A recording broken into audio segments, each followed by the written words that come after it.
Hi everyone, this is Amanda, Pineal Painting, Sarasota, Florida. So today I have a cabinet project I'm working on, and it is a thermofoil removal project. So what thermofoil is, it's like a plastic coating that they heat and glue, literally stick it onto the doors, and it gets applied over top of medium density fiberboard.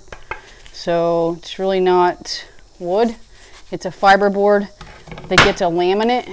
So I'm running into the situation lately where I actually have 3 of these back to back. This is the first of the set. So I figure I'll make a video showing you actually how I remove the thermofoil. So I use a heat gun. Go ahead and get one with a digital screen here. It's a lot easier to work with, and a sidebar so that for the safety, so that when it's hot you lay it down, you know it's not gonna touch anything, start a fire. So let me just show you. This is what it looks like, thermofoil. I mean, this it's pretty stuck on there. I can't find any edges that are loose already. So this is what the back looks like. So this is like part of the fiberboard. This is the backing of it. So I literally just take off the fronts. And so what I'm gonna do is, so you can see, I'm gonna turn it on, and I'm gonna turn it up to high. I'm gonna turn the heat up a notch or 2. Get it about 500 degrees, and then I am going to heat the edges.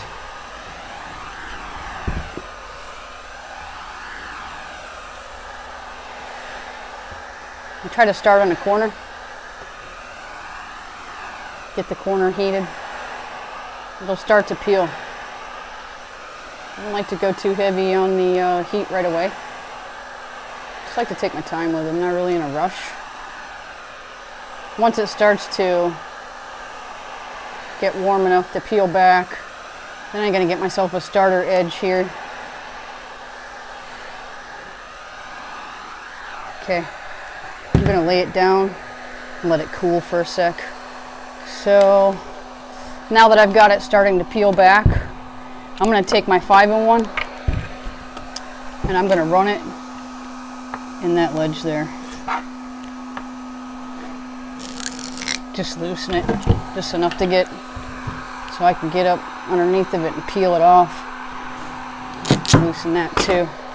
So now that I've got an edge here, I really just lay it down, and now I have it cooling. So what I'm going to do is to restart it here and go around the edges one more time. I'm going to actually go all the way around on this one.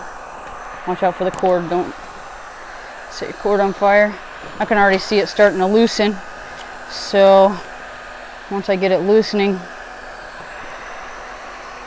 I pretty much just, the way I'm doing it is I just heat it all in one. Actually, for this set, it's worked out well because they don't seem to be completely attached. It's been a while, so this has actually been working for me. I literally just warm it, loosen it from underneath, and it's going to be good enough to just peel it off. So one more time around. And if I end up having to heat it, I'm going to turn it off and let it cool. So here we go. So we got the edges started. And we got the door heated. And I'm going to try to pull it off. Now, like I say, if it wasn't warm enough, some are on, you know, tighter than others. So you know, don't fight with it. You know, never force it. Just turn the gun on again, right back to where we were, and let's go ahead and heat this side.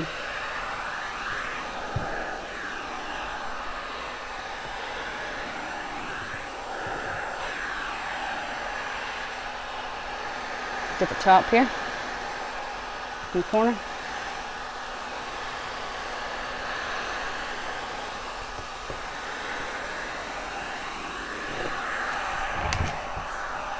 heat this some more.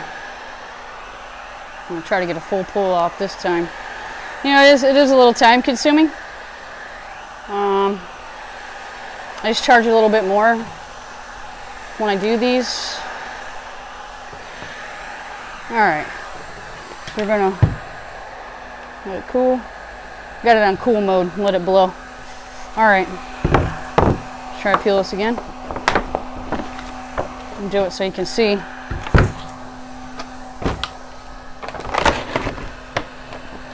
Okay, I'm still resist. Oh, let me turn it up a notch here. Can get a little hotter. So I'm gonna go full blast on this one. Let's see.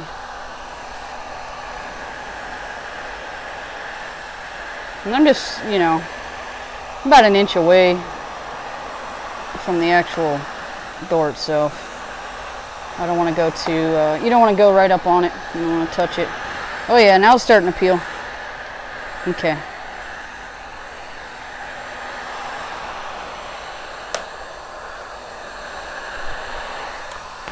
Like I say, it is a little time consuming. So definitely charge accordingly. So let's go ahead and peel the rest of this off. I didn't get a good edge started on this one, so get this side here. Peel that off. It was getting me stuck on the top. Okay. Peel it down. I mean, it's pretty tough stuff. I tried to tear it earlier and it doesn't really, it doesn't tear. You can slice it, obviously, with a razor knife, but that's what you got. This is what comes off. So literally this is glued on to the door. This is what you got. If you've got thermofoil in your house, you've got a chance of mold,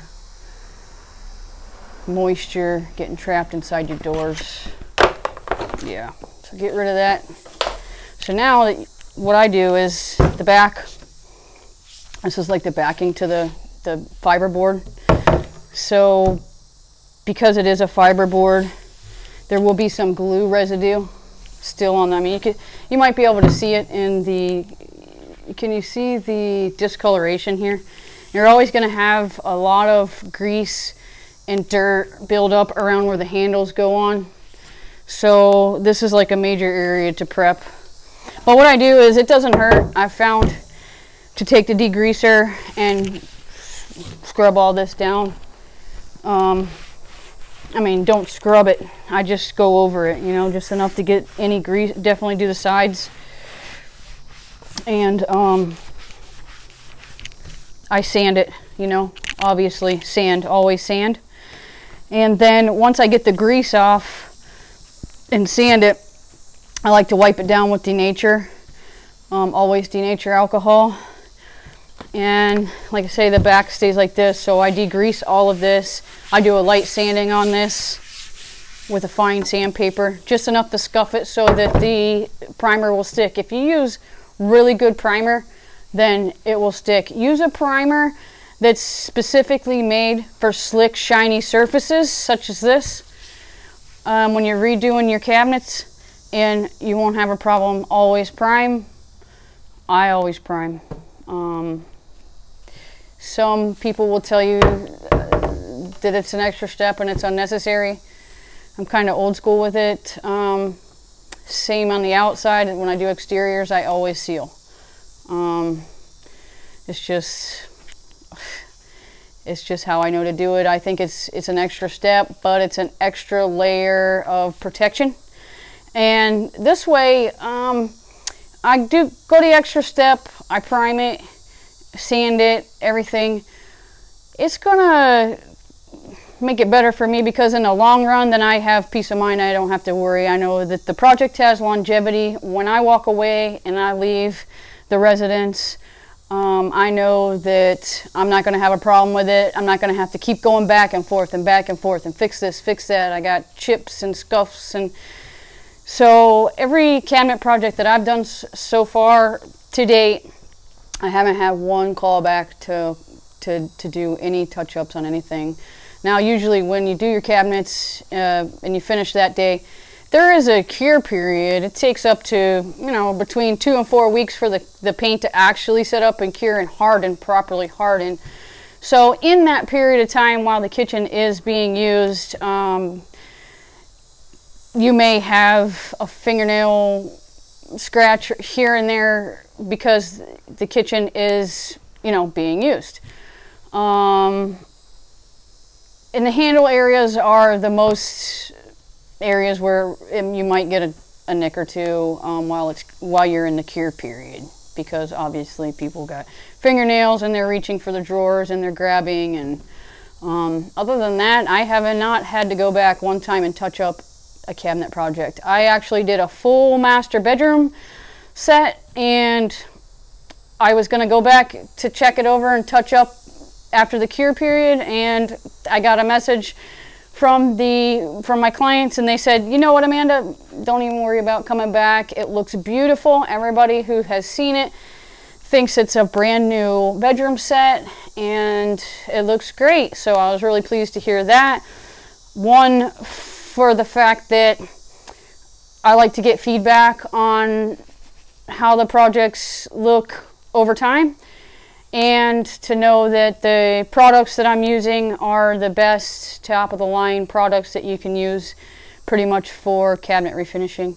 Now I prefer to use Sherwin-Williams paint because I think it has more longevity. I use a urethane alkyd enamel. I've used Benmore before, that cabinet coat stuff that they have, the line there, and it's just a urethane. It's a urethane,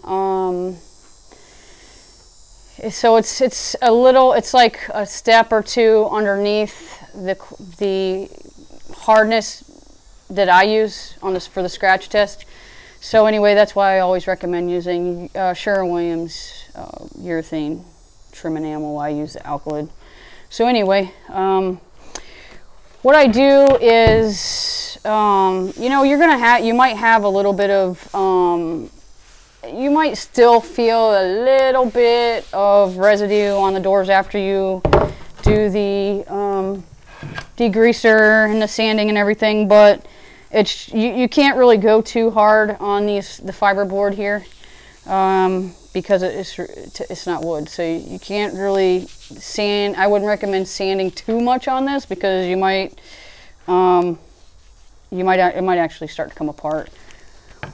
So what I'm going to do is I spray a nice heavy coat of primer. This is actually what I'm using right now, because with the paint shortages I usually use Extreme Bond primer. But this XIM is like really good. It's expensive. It's right up there in line with the Extreme Bond primer.